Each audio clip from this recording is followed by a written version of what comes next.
Pagi, saya Nabila Aurelia Sekolah Sugijanto. Saya ingin mempresentasikan UTS Self and Career Development. Yang pertama adalah Smart Goal and Priority. Smart Goal, saya berencana untuk menjadi HRD tersertifikat internasional yang membawahi minimal 300 karyawan dan berpenghasilan UMR selama 8 kali. Selain itu, saya ingin menjadi seorang psikolog, selambatnya pada tahun 2023. Lalu timeline, S untuk Smart, HRD, dan saya ingin menjadi HRD dan seorang psikolog. Miserable, tersertifikat internasional, membawahi karyawan minimum 300 orang, menerima gaji minimal 8 kali UMR. Achievable, sesuai dengan jurusan psikologi, menjadi SU bagian humas, dan mengikuti organisasi eksternal universitas lainnya. R untuk Relevant, sesuai minat saya dalam bidang usaha, yaitu sama dengan value saya, ekonomi. T untuk Timely, selamatnya pada tahun 2023. Goal jangka pendek yang saya punya yaitu mengikuti organisasi seperti SU dan Student Mentor. Ingin tahun 2024 lulus dari psikologi UC dengan IPK 3,8 dan tersertifikat. Berikut ini adalah tabel prioritas saya. Saya memberikan kuadran 1 dan 2 karena menurut saya semua apa yang saya lakukan adalah hal yang penting. Ini ada aktivitas yang kedua. Semua total yang saya lakukan selama seminggu adalah 115 jam per minggu. Ini adalah quote yang saya buat. Lalu yang kedua, regulasi dan efikasi diri. Regulasi diri atau perencanaan karir. Receiving relevant information secara internal. Salah satu contoh, pada saat saya kelas 6 SD, saya bermalas-malasan yang membuat nilai UN saya jelek dan harus ekstra untuk mencari sekolah negeri yang cocok dengan nilai saya.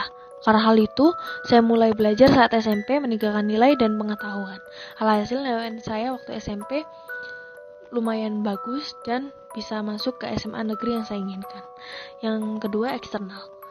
Salah satu contohnya, mama saya tidak pernah melarang saya untuk mengikuti organisasi, bahkan mengajarkan saya untuk memilih jalan hidup saya sendiri asalkan tidak melewati batas. Lalu evaluating the information and comparing it to norm.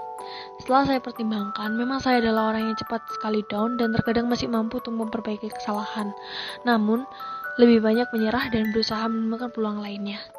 Hal yang terpenting yang diajarkan mama, dosen, dan guru saya adalah harus tetap bangkit meskipun harus jatuh berkali-kali dikarenakan kesalahan sendiri juga. Triggering change, yaitu saya harus menghilangkan rasa insecure atau rasa kurang percaya diri pada diri saya. Saya juga harus menghilangkan rasa down dan stuck saat mengalami kegagalan, yang artinya saya harus bangkit lagi jika saya mengalami kegagalan. Searching for option, yang pertama menghilangkan rasa malas, yang kedua menghilangkan rasa insecure, ketiga menumbuhkan rasa ingin berusaha, keempat berusaha bangkit kembali saat jatuh. Formulating plan, semester 2 ini saya akan mengikuti kegiatan kepanitiaan dan mendaftar di Apple Academy. Semester 3 saya ingin mendaftarkan diri di lembaga psikologi di UC. Semester 4, saya akan mengambil mata kuliah tambahan bahasa untuk kepentingan masa depan dan menambah pengetahuan. Implementing the plan, saya harus tekun dalam mengikuti organisasi kepanitiaan dan mendaftar ke Apple Academy. Saya harus tekun dalam mendaftar dalam lembaga psikologi yang ada di Universitas Ciputra. Lalu yang ketiga, saya harus tekun dalam mengambil mata kuliah tambahan bahasa untuk kedepannya. Semuanya untuk mengatasi rasa insecure dan ketidakpercayaan diri saya, melawan rasa takut akan kegagalan, menumbuhkan rasa berusaha terhadap suatu hal, dan menumbuhkan perilaku rajin dalam diri saya. Yang kedua, efikasi diri, self-effication. Efikasi diri, target yang akan dicapai yaitu mengikuti organisasi kepengurusan baik dalam universitas maupun di luar universitas. Lalu mengembangkan diri seperti yang tertulis dalam self-regulation. Perilaku yang akan diubah menjadi lebih berani dan percaya diri dalam berargumen maupun mengungkapkan pendapat diri sendiri, dikarenakan saya dulu pernah memiliki pengalaman yang membuat saya kehilangan keberanian serta rasa percaya diri. Receiving relevant information, misteri experience yang mendukung saya, waktu saya SMA, saya pernah menjadi panitia organisasi kepramukaan sebagai sekretaris pada saat kelas 11. Lalu menjadi seorang pengajar ekstrakurikuler di salah satu SMPN di Surabaya. Menjadi asisten guru bahasa saya. Lalu saat lomba juga saya pernah sampai final 3 besar juga. Lalu senang sekali berdagang pada saat kelas 7 SMP hingga 12 SMA. Lalu vicarious experience yang mendukung, mama saya adalah orang yang serba bisa dan dengan mudah membaca sifat ataupun apa yang diberikan lawan bicaranya. Selain itu dapat memprediksikan akibat yang terjadi dalam suatu sebab secara tepat. Lalu teman saya adalah seorang yang dingin dan pendiam, namun sekarang ia telah berubah menjadi seorang yang aktif, bahkan menjadi ketua koor hubungan internasional di organisasi HIMA di kampusnya. Yang terakhir, persuasi sosial mendukung, yaitu semua teman atau maupun guru saya dari SD maupun SMA mengatakan bahwa saya itu anak yang jujur dan easygoing. Selain itu, mereka juga mengatakan saya itu anak yang hiperaktif dan terlalu banyak energi sehingga harus diberi banyak pekerjaan juga. Lalu,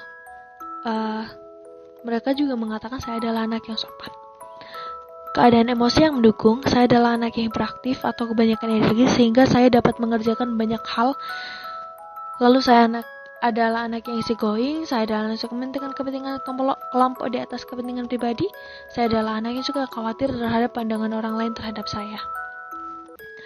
Lalu yang terakhir adalah quote yang saya buat, yaitu jangan takut dengan hal negatif dalam dirimu, refleksikannya sejenak, lalu evaluasi perilakumu, jangan khawatir akan kedepannya, terobroslah masa depan sesuai sekuat tenagamu, jangan sia-siakan masa mudamu untuk hal yang tidak ada artinya, buatlah hidupmu berarti bagi dirimu sendiri, yakinlah dirimu bisa merubahnya menjadi lebih baik, kegagalan adalah langkah awal dari sebuah kesuksesan.